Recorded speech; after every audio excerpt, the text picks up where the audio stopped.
My name is Brian Gaaspert, and I'm a professor in the Department of Biochemistry and Molecular Biophysics.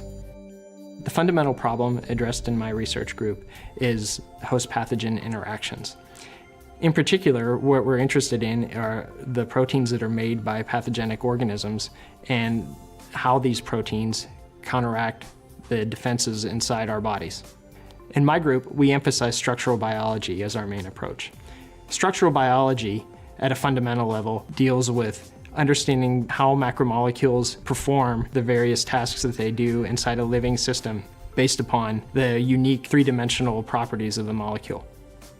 In biochemical research today, one of the biggest issues facing all of us is the fact that antibiotics are no longer as capable of fighting off bacteria as they once were.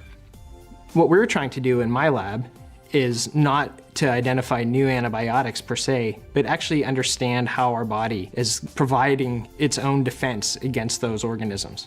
We've been working for about 10 years on a series of proteins that are made by the human pathogen Staphylococcus aureus and how it interacts with the human complement system.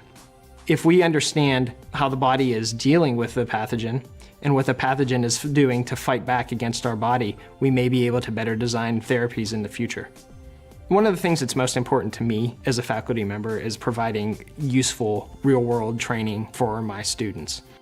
The point of all of this is to provide them with a broad-based education and hands-on experience in a number of different approaches that they can use to not only further their own research career, but that other people perceive as a real benefit to the group that they are hired into.